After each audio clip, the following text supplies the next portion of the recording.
Ground zero यति बेला रौतहटको निर्वाचन क्षेत्र नम्बर 2 मा छ। निर्वाचन क्षेत्र नम्बर 2 बाट यति बेला स्वतन्त्र उम्मेदवार किरण शाह विजय हुनुभएको छ। उहाँ अहिले विजय जुलुसको तयारीमा हुनुहुन्छ। उहाँसँग हामी यो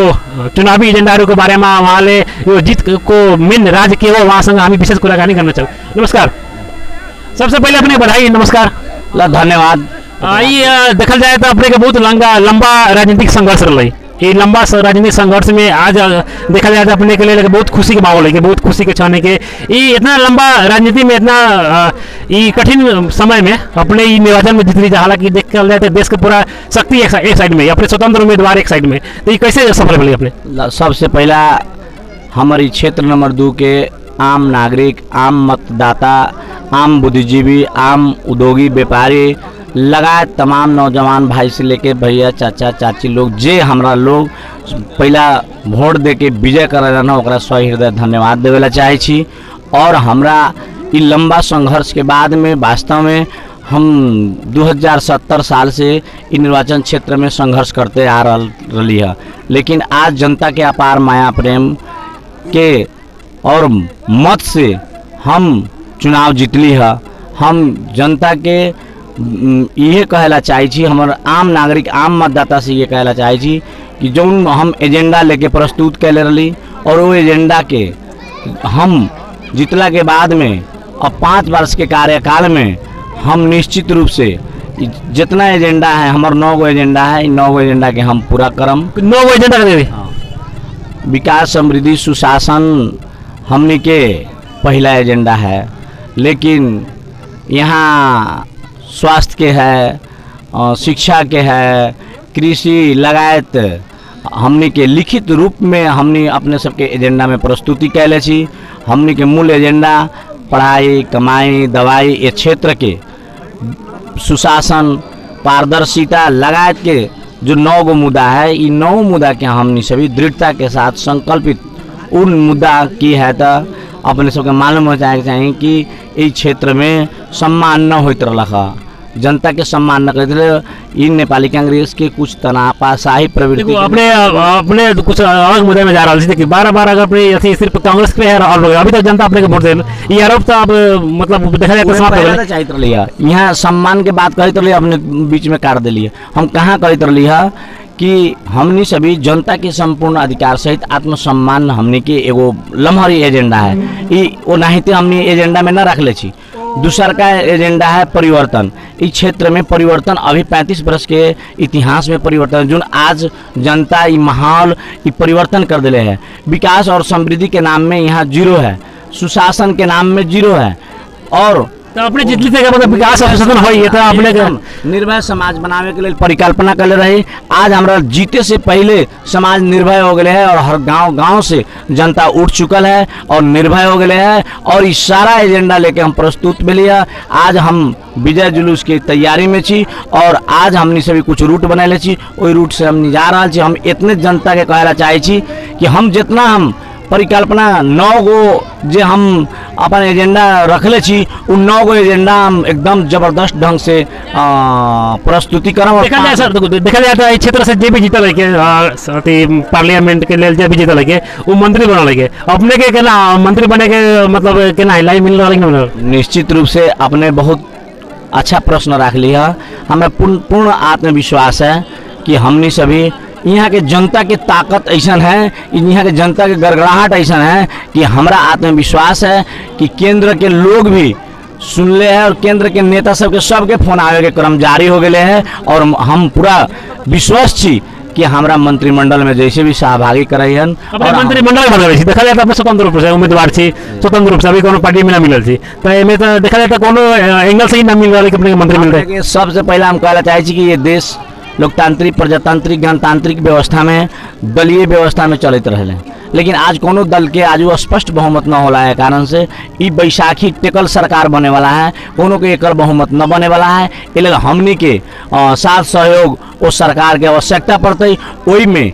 आवश्यकता के हिसाब से हमनी से निश्चित रूप से सहकार्य करते और एगो दूसर का बात कथी है कि ये देश के एगो नमूना के रूप में रहल ये रौतहट निर्वाचन क्षेत्र नंबर 2 जो सदियों से पिछड़ल है ए क्षेत्र के समेटते से हमारा देखल जाए तो अपने के पार्टी हिमालय पार्टी से भी टिकट न मिल रही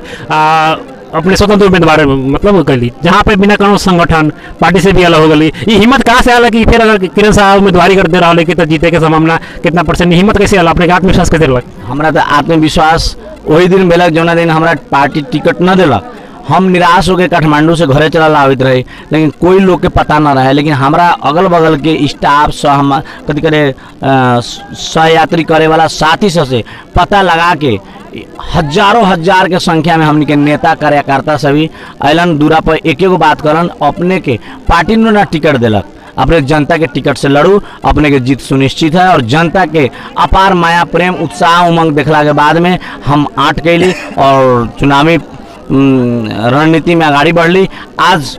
उ जनता से भी कहीं कदम अपना से पछाड़ू न हिचकिटायल है और हमार प्रतिनिधि से भी हमनी के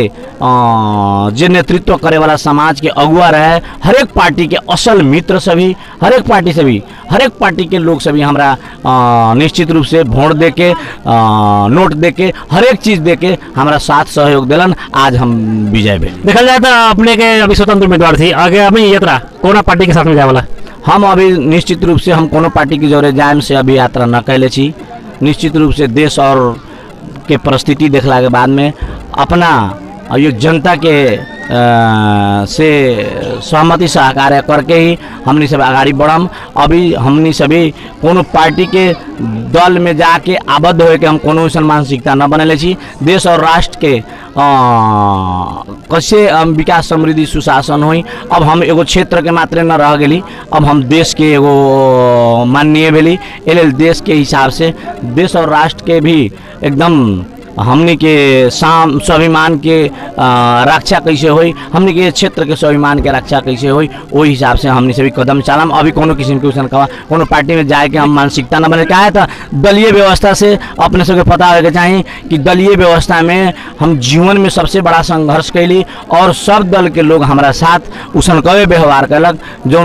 विगत से लेके वर्तमान सब अपने देख ले हम 5 गो पार्टी से चुनाव लड़ली 5 गो पार्टी से पहला बार नया शक्ति दूसरा बार कथी कहले माओवादी तीसरा बार जसपा चौथा बार ए माले आज 5 में अंतिम में आके स्वतंत्र बने के पड़लक। स्वतंत्र अपने स्वतंत्र की बात करी थी तो कहीं ना कहीं देश में अगर चुनाव में भले जनता के मत के साथ भी धोखा भी भले कि गठबंधन करके चुनाव के लिए तो कहीं ना कहीं ये क्षेत्र के देखा जाए तो मुख्य 2 ऑप्शन रही किरण शाह या तो फिरोज आलम तो कहीं ना कहीं गठबंधन के हिसाब से जाए तो गठबंधन अपने के कैसा लग रहा है? अब गठबंधन के हिसाब से कहम तो गठबंधन न रहा उ ठगबंधन रहा ये क्षेत्र के ठगे के लेल ठगबंधन बना के जीते के प्लान बनले रहा लेकिन यहाँ के जनता बहुत मने सचेत रहा यहाँ के जनता सचेतता के साथ एकदम सचेत पूर्वक आगाड़ी बढ़ के उ ठगबंधन के प्रतिकार कथी मने विपक्ष में वोट दे के हमरा के विजय बनैलक ना और जनता के हम ये कहम कि वो जनता के साथ हम कोनो किस्म के मन दुखावे वाला काम न करम और हम यहाँ के जो संकल्प ले ली विकास समृद्धि सुशासन के ओकरा हम दृढ़ता के साथ आगे बढ़ाएं। अपने उम्मीद है कि क्षेत्र के जनता के जो समस्या के ऊपर बहस करबई पार्लियामेंट में जाकर बहस करबई और क्षेत्र की समस्या के बारे में अपने पहल करबई हम जनता के भी उम्मीद है और लास्ट में सागल छी लास्ट में अगर कुछ शब्द कहेंगे कि तो अपने जनता के कुछ कह सके। हम अंत में ये कहम हमरा जौन मतदाता हमरा वोट दिलन तौनो न दिलन तौनो सबके प्यार मोहब्बत आज उनका लोग के ये कहम कि हमनी सभी इस क्षेत्र नंबर 2 कहीं ना कहीं विकास समृद्धि सुशासन के सवाल में खड़ेरी पड़ल है हम आगाड़ी जे बढ़ा रहा छी ओई में सब कोई पक्ष विपक्ष सब कोई मिलके विकास समृद्धि सुशासन के आगाड़ी बढ़ावेला हम आग्रह करे छी और यही रंग से दोसर बात ये आग्रह कर रहा छी कि हमर विजय जुलूस सभ्य और भव्य मर्यादित हो हम एलंग से कुछ कहला चाहे छी कुछ साथी सभी गांव में मोटरसाइकिल के साइलेंसर खोल के और सुन रहा छी कि बहुत कस के दूसरा ढंग से अराजक रूप से प्रस्तुत हो रहा है वो हमरे साथी का न होके लेकिन हम एलन से आग्रह करे छी कि वो मोटरसाइकिल के साइलेंसर जल्दी ही बंद करके अपना जे हमनी के समाज में सेवा और सद्भाव के हिसाब से आगाड़ी बढ़ेला हम आग्रह करे छी। विशेष करके यही पॉइंट पर हम ज़्यादा ठोकेला चाहे छी कि हमार मित्र उहे हो सकले जौन सुशासन के परिकल्पना कर सकले। हम सुशासन के परिकल्पना कैले छी। हमार नेता कार्यकर्ता सभी अगर अराजक हो रहा है तो हम माने वाले तैयार न छी। काहे तो अराजक और अपराधी चरित्र के गतिविधि करे वाला लोग कभी भी कोनो अच्छा विचार के ना हो सकले। एले हम एलन से अंत में ये हम 10 उंगली कर जोड़ के कहला चाहे छी वो लोग के कि वैसन अराजक गतिविधि में कोई आदमी उचाल रहा है तो हमें संलग्न न होला हम आग्रह करे छी। अगर वैसन का काम कर रहा है तो किरण के पार्टी के लोग न है, किरण के बीच में घुसपैठिया पठावल लोग है, ओकरा से गांव-गांव में सचेत होना ही आग्रह हम करें।